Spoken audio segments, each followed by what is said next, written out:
Hello, my name is Kathleen, and today I will be discussing my media autoethnography.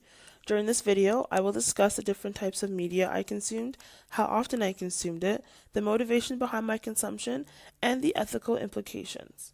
My media consumption can be broken down by Netflix, social media, and music.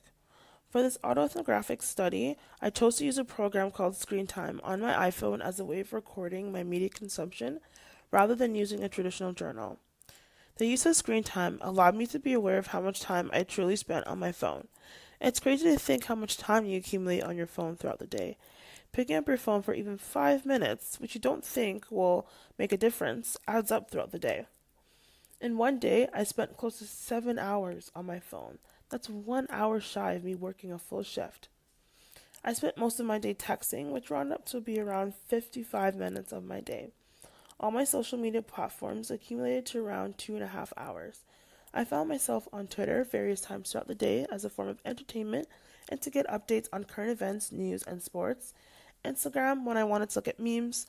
Pinterest whenever I wanted some ideas for recipes. Facebook mostly for browsing mindlessly and killing time. And Snapchat when I want to send quick updates on interesting things throughout my day.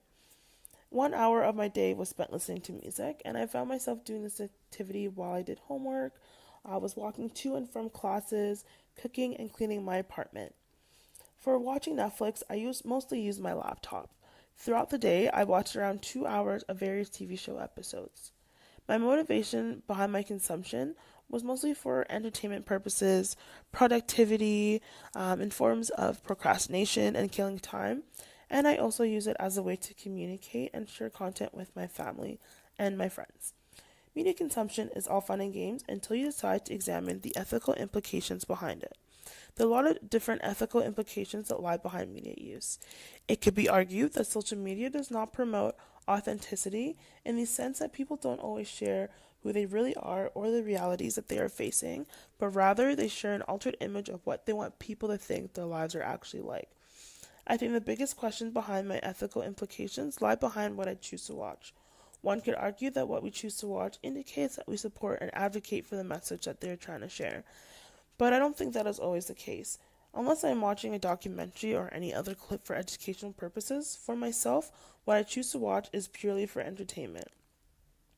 This project made me realize that it's actually important to be aware of the ethical implications behind our media consumption. Instead of mindlessly consuming media, I think it's important to be aware of the bigger picture and be aware of the message that we might be sending. Also, using this screen time program allowed me to be aware of how much time I truly spend on my phone.